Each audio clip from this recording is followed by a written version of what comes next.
Hello everyone, welcome back to the Spider Academy. If you made it to this course, then you are very close to your success as a forex trader. My name is Alpha Yejman and I will be your tutor or coach, teaching and guiding you on the Spider Concept Fundamentals, that is TSC Fundamentals. Once again, welcome on board.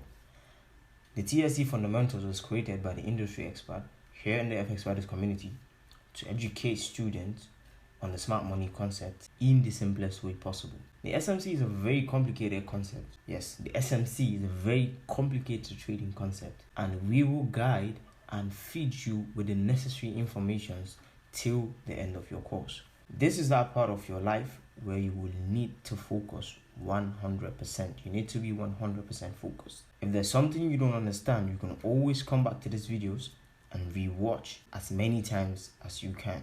I will want you to have the right mindset as you begin this course. Your willingness to change should be more than your willingness to learn, which means you should get ready to change your mindset if it doesn't blend with what you want to achieve here in the premium trading institution, which is the FX Spiders Academy. This course is not for beginners, okay? As we would not teach you how to calculate pips and whatnot. Since that's out of the way, let's get serious. Just like any other thing you understand in life, there's a particular mentality that we want to see you have, and there's a particular mentality that you need to totally get rid of. That's why we started with the retail outlook. You might be wondering what the retail outlook is. As retail traders, we are prone to believe in so many trading cultures and traditions, which most of them will most likely make you lose money and can also make you create a trading career. Here are some beliefs that you must totally avoid if you want to be a successful trader. What this retail outlook simply means is what retail traders expect in the trading industry. We're all retail traders. It doesn't matter what strategy you're trading, either the smart money concept or Elliott wave, or you're using Fibonacci or indicators or support and resistance or trend line. We are all retail traders, and 90% of us think like this. And if you want to be part of the 10%, because we all know 90% of traders lose money, and if you want to be part of the 10%, you need to avoid all this mentality. As you know, even when you join the military, there's what they call this decivilization. They remove the civilian mentality from you, and that's exactly what we're going to do here. We'll remove the retail mentality from you so you could be a very, very successful and professional trader. Let's move. On retail outlook, the first thing here is the flipping mentality. During my early years in the industry, I always wanted to grow small accounts, which always never went well. Like trying to grow 100,000, trying to grow just $100 to 10,000. It is very possible, as many traders has done it, and they're still doing it. And I done it myself some couple of times, but you know, it's not worth it. If you get, you're gonna lose a lot of money in the process. Yeah. So flipping mentality should totally escape your mind. If it doesn't want to go, you need to work on it. What does flipping means? Flipping an account simply means doubling, tripling, or quadrupling the account, and etc. This act is mostly caused by greed and will definitely affect your risk management. You see, when it comes to flipping, deposit $100, yeah, and wanting to grow that $100 to 10,000 within 2 or 3 weeks, that's a very short period of time. I'm not saying you cannot grow a $100 to 10,000. It is possible, but you need time. So flipping is cutting off that time very, very short, so you could get results overnight. So this should be totally avoided. You need to stop thinking like this. Flipping mentality should escape your mind. The way I want you to think as an aspiring professional trader and bringing professionalism into your work, think as if you are a portfolio manager. You're managing big funds, yeah, like millions and billions of dollars. You're not expected to make 1,000% a month. No, it doesn't work that way.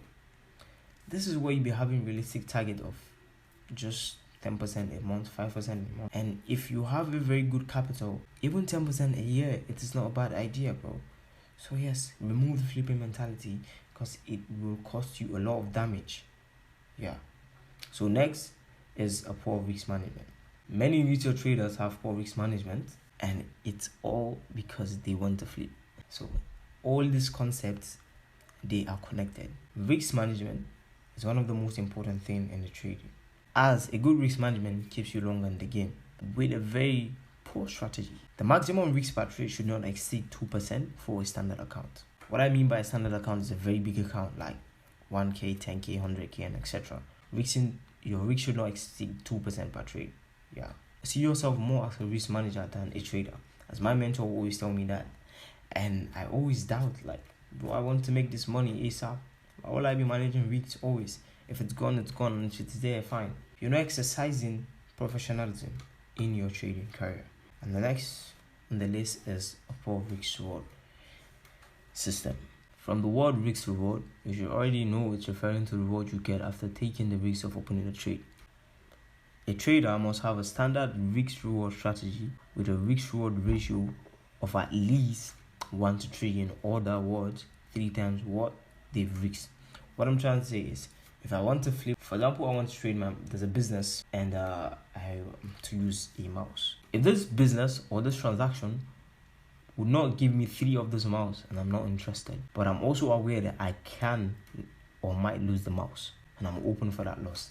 This is a layman example of what a risk reward is. I'm ready to lose the mouse, but if I'm winning, I'm gonna get 3 of that mouse.